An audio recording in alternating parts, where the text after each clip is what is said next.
दोस्तों स्वागत है आप सभी का बिहारी मीडिया न्यूज चैनल में। चलिए सुनते हैं 15 बड़ी खबरों को।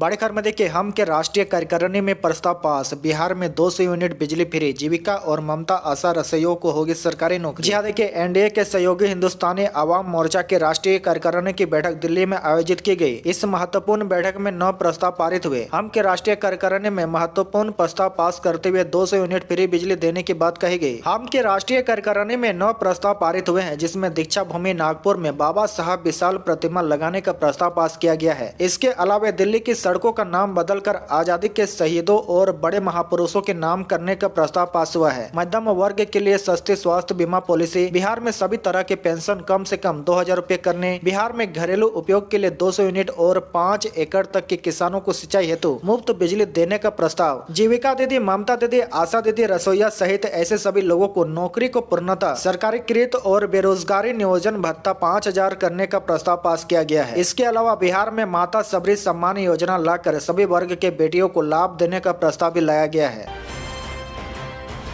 बड़ी खबर में देखिए, रेलवे ग्रुप डी के 32,438 पदों पर भर्ती, शॉर्ट नोटिस जारी, यानी कब से होंगे आवेदन। जी हाँ देखिए, रेलवे भर्ती बोर्ड ने ग्रुप डी भर्ती के लिए शॉर्ट नोटिस जारी कर दिया है। आवेदन प्रक्रिया 23 जनवरी 2025 से शुरू होकर 22 फरवरी 2025 तक चलेगी। वहीं देखिए, इस भर्ती के तहत 32,438 पदों पर भर्ती की जाएगी। उम्मीदवार शॉर्ट नोटिस की बोर्ड की आधिकारिक वेबसाइट पर जाकर चेक कर सकते हैं। आपकी जानकारी के लिए बता दें कि रेलवे की ग्रुप डी भर्ती में शामिल होने के लिए उम्मीदवारों ने कक्षा 10वीं उत्तीर्ण की हो या एनसीटीवी के राष्ट्रीय प्रशिक्षण प्रमाण पत्र प्राप्त किया हो। वहीं देखिए, आयु सीमा की बात करें तो 1 जुलाई 2025 तक 18 से 36 वर्ष के बीच निर्धारित की गई है, जिसमें आरआरबी नियमों के अनुसार छूट भी दी जाएगी।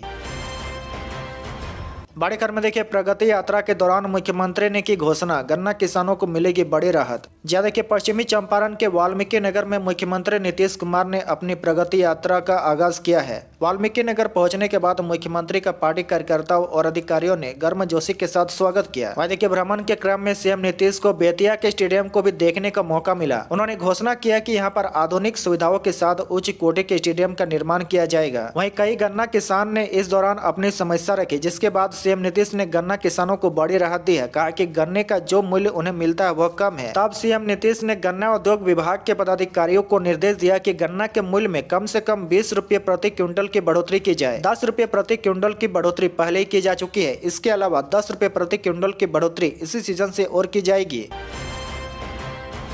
बड़े खबर में देखिए, बिहार में नक्सली हिंसा में आई बड़े पैमाने पर कमी, नए साल पर बिहार में होगा सफाया। जी हाँ देखिए, बिहार में नए साल पर नक्सलियों को सफाया हो जाएगा। इस बात की जानकारी स्पेशल टास्क फोर्स के एडीजी अमृत राज ने दी है। पटना में एडीजी ने बताया कि बिहार में पिछले 5 वर्षों के दौरान नक्सली हिंसा में 72% की कमी आई है। उन्होंने आगे कहा कि बिहार झारखंड सीमा पर नक्सलियों के मान में 5 फॉरवर्ड ऑपरेटिंग बेस की स्थापना की जाएगी। इसके अलावा उन्होंने कहा कि बड़े नक्सलियों के अवैध संपत्ति जब्त करने की प्रक्रिया चल रही है। अब तक 32 नक्सली की संपत्ति जब्त की जा चुकी है। 14 की जब्ती की प्रक्रिया जारी है। एडीजी ने इस वर्ष नक्सलियों का सफाया होने की संभावना जताते हुए कहा कि नक्सली इलाकों में कई विकासात्मक कार्य भी कराए जा रहे हैं। बड़ी संख्या में कार्य संपन्न भी हुए हैं।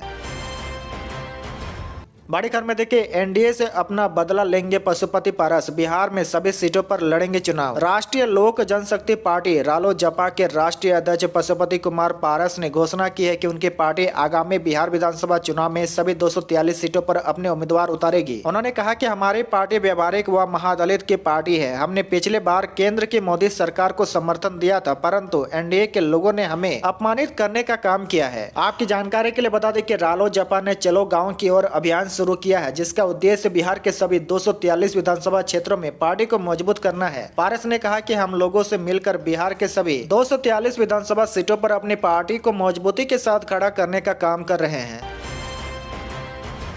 बड़ी खबर में देखिए, बिहार में कड़ाके की ठंड, घने कोहरा के बीच बारिश की संभावना। जी देखिए, बिहार में ठंड का प्रकोप लगातार बढ़ रहा है। सुबह और रात के समय लोग ठंड से काफी परेशान हैं। कई जिलों में घना कोहरा छाया हुआ है, जिससे यातायात भी प्रभावित हो रहा है। मौसम विभाग ने आगामी दिनों में बारिश की संभावना जताई है। वहीं देखिए, मौसम विभाग के अनुसार 27 दिसंबर को पश्चिमी विक्षोभ के सक्रिय होने से राज्य के कई हिस्सों में हल्की से मध्यम बारिश हो सकती है। विशेष रूप से रोहतास, अरवल, कैमूर, बक्सर, औरंगाबाद और भोजपुर जिलों में बारिश के आसार है। विभाग ने इन जिलों के लिए बारिश का अलर्ट जारी किया है। वहीं पटना समेत राज्य के अन्य हिस्सों में भी अगले 3 दिनों तक हल्का कोहरा छाया रहने की संभावना है। हालांकि दिन में धूप निकलने से मौसम सामान्य रहेगा। वहीं सुबह और रातों में लोगों को ठंड परेशान कर रहा है। हालांकि दिन में स्थिति सामान्य रह रहा है। आपकी जानकारी के लिए बता दें कि 27 दिसंबर के आसपास प्रदेश में बारिश की संभावना जताई जा रही है। मौसम विशेषज्ञों का मानना है कि बारिश होने से तापमान में गिरावट आ सकती है और ठंड और बढ़ सकती है।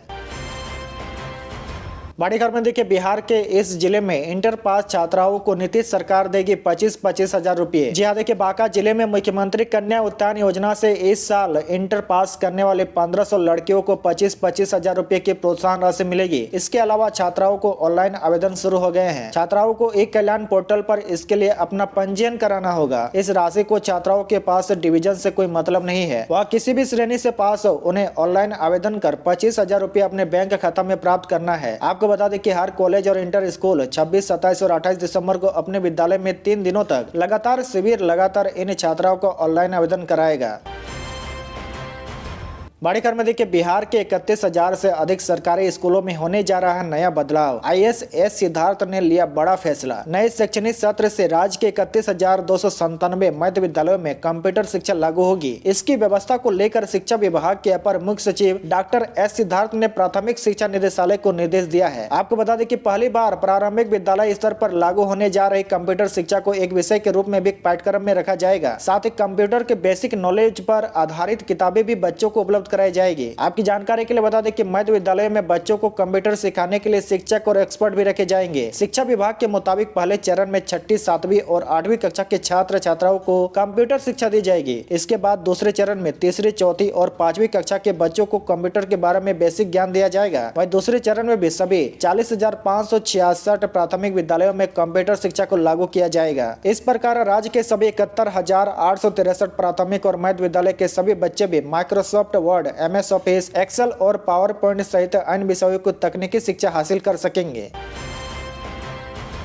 बड़ी खबर में देखिए, नए साल में बदल जाएगी गांवों की सूरत। नीतीश सरकार ने अफसरों को दिया नया निर्देश। नए साल में गांवों की सड़कें सोलर स्ट्रीट लाइट से रोशन होगी। इसके लिए तेजी से कार्य पूर्ण कराया जा रहा है। इस अभियान के दौरान गोपालगंज जिले के सभी 230 पंचायतों के 3106 वार्डों में स्ट्रीट लाइट लगाई जाएगी। योजना के तहत अब तक 1200 वार्डों में सोलर लाइट लगाने का कार्य पूर्ण कर लिया गया है। अभियान के दौरान एक वार्ड में 10 से 12 सोलर लाइट लगाए जाने की योजना है। अगर सब कुछ चल रही तैयारियों के आधार पर चला जाए तो नए साल में सभी गांवों की गलियों में रोशनी दिखने लगेगी। जानकारी के अनुसार जिले के 14 प्रखंडों में कुल 230 पंचायतें हैं। इन पंचायतों के सभी 3106 वार्ड की सड़क को रोशन किए जाने की योजना है। इस योजना के तहत प्रारंभ में सोलर लाइट लगाने की गति धीमी रही है।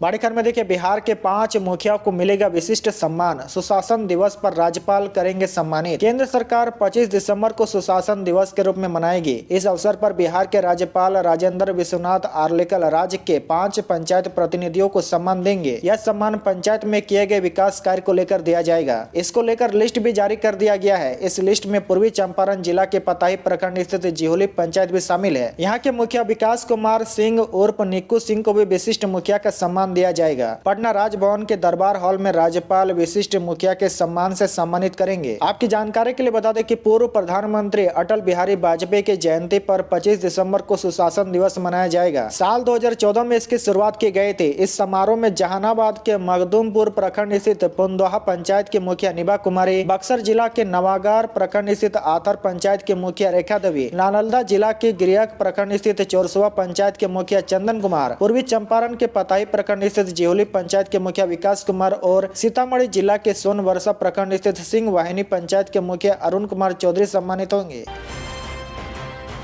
बड़ी खबर में देखिए, बिहार में दिव्यांग जनों और बुजुर्गों के लिए चलेगी 22 से अधिक बसें, मिलेगी ये आधुनिक सुविधाएं। बिहार सरकार में दिव्यांग जनों और बुजुर्गों के लिए मार्च 2025 से पहले 22 से अधिक इलेक्ट्रिक बसों का परिचालन करेगी। इस योजना को परिवहन विभाग और समाज कल्याण विभाग की मदद से पूरा किया जाएगा, ताकि बिहार में दिव्यांग जनों और बुजुर्गों को आवागमन में परेशानियों का सामना न करना पड़े। इस बस सेवा में दोनों श्रेणी के व्यक्तियों के लिए सभी सुविधाएं रहेगी। उनके अनुसार ही बस स्टॉप का भी निर्माण किया जाएगा। वहाँ से बुजुर्ग और दिव्यांग जन किसान आराम से सफर कर सकेंगे। परिवहन विभाग के मुताबिक वर्तमान में लगातार नए नए मार्गों पर बसों का परिचालन किया जा रहा है, जिससे शहर व गाँव की दूरी कम होने के साथ लोगों को आने जाने में सहूलियत भी हो रही है। दिव्यांग जनों और बुजुर्गों के लिए शहर व मार्ग का चयन होगा ताकि अधिक से अधिक दिव्यांग जनों को इसका लाभ मिल सके। वहीं आपको बता दें कि बसों का परिचालन शुरू होने के बाद इसे हॉस्पिटल, बस स्टॉप और रेलवे स्टेशन से भी जोड़ा जाएगा। इन सभी स्थलों पर सफर के दौरान दिव्यांग जनों को काफी परेशानी होती है। इस कारण से इन सभी जगहों को जोड़ने का निर्णय भी लिया गया है। बड़ी खबर में देखिए, एलपीजी की तरह बिहार में अब घटेंगे बढ़ेंगे बिजली के रेट। आयोग ने दिया कंपनियों को यह अधिकार। बिहार में तेल और कोयला का दाम घटने और बढ़ने पर बिहार की बिजली डिस्ट्रीब्यूशन कंपनी खुद से बिजली दर को घटा और बढ़ा सकती है। बिहार विद्युत विनियामक आयोग ने 16 दिसंबर को यह अधिकार साउथ बिहार और north Bihar power distribution company को दिया है। दर बढ़ाने और घटाने का एक फॉर्मूला भी कंपनियों को दिया गया है। इसी फॉर्मूले के तहत डिस्ट्रीब्यूशन कंपनियों को दर में कमी या बढ़ोतरी करनी होगी। बता दें कि बिजली कंपनी हर महीने तेल और कोयले के दाम की समीक्षा करेगी। उसी आधार पर रेट घटाने या बढ़ाने का फैसला करेगी। जिस महीने उपभोक्ताओं से अधिक या कम बिल वसूला जाएगा, उस महीने की बिजली बिल में बढ़े या घटे दर का जिक्र कंपनी को करना होगा। बड़ी खबर में देखिए, बिहार के राजगीर में हॉकी के बाद अब कबड्डी का महाकुंभ। मार्च में होगा महिला विश्व कप। बिहार में दूसरी बार महिला कबड्डी विश्व कप होगा। राजगीर खेल अकादमी के इंडोर हॉल में मार्च 2025 में इस खेल का आयोजन किया जाएगा। इसमें 14 देश भारत, चीन, जापान, दक्षिण Korea, Nepal, Pakistan, Iran, Indonesia, Sri Lanka, Thailand, Poland, Argentina और दक्षिण अफ्रीका भाग लेंगे। पाकिस्तान भी इस टीम का हिस्सा ले सकती है। राज्य खेल प्राधिकरण के अनुसार टीमों के नाम अभी संभावित है। प्राधिकरण और कबड्डी फेडरेशन के बीच जैसे ही एमओयू होगा, तिथि की घोषणा कर दी जाएगी। बड़ी खबर में देखिए, बीपीएससी परीक्षा में हंगामा करने वाले 2 और आरोपी गिरफ्तार। पेपर लीक में हुई तीसरी गिरफ्तारी। आगमकुआ थाना क्षेत्र के कुरमाहार स्थित बापू परीक्षा भवन में बिहार लोक सेवा आयोग की ओर से बीते 13 दिसंबर को आयोजित 70वीं संयुक्त प्रतियोगिता परीक्षा में हंगामा मचाने, सड़क जाम करने के मामले में दर्ज प्राथमिक पर पुलिस ने कार्रवाई करते हुए कांड संख्या 1058-24 में दर्ज प्राथमिकी में 2 और लोगों को गिरफ्तार किया है। नगर पुलिस अधीक्षक शुभांकर मिश्रा ने बताया कि इस मामले में रोहतास जिला के परस्तुआ निवासी मोहम्मद फयाज इदरीस और समस्तीपुर जिला के दलसिंहराय सराय निवासी अश्विन कुमार और सुमन कुमार को गिरफ्तार किया है। इसके अलावा 2 लोग से पूछताछ भी की जा रही है। बड़ी खबर में देखिए, लैंड फॉर जॉब केस में 16 जनवरी को होगी सुनवाई। लालू परिवार के 5 सदस्य है आरोपी। दिल्ली के राउज एवेन्यू कोर्ट में लैंड फॉर जॉब मामले में कल यानी 23 दिसंबर को होने वाली सुनवाई टल गई है। एक आरोपी पर केस चलाने की अनुमति नहीं मिलने से यह सुनवाई टली है। अब इस मामले में 16 जनवरी को अगली सुनवाई होगी। कल की सुनवाई इससे पहले 30 नवंबर को सुनवाई टल गई थी। आपको बता दें कि लालू परिवार के 5 सदस्य आरोपी है। इसमें लालू प्रसाद यादव, राबड़ी देवी, तेजस्वी यादव, मीसा भारती और हेमा यादव शामिल है। 7 अक्टूबर को भी सुनवाई में लैंड फॉर जॉब्स केस में लालू परिवार समेत सभी 9 आरोपियों को जमानत मिल गई थी। दिल्ली के राउज एवेन्यू कोर्ट ने सभी को 1-1 लाख के निजी मुचक्ले पर बेल दी थी। कोर्ट ने सभी को पासपोर्ट सरेंडर करने का निर्देश भी दिए थे।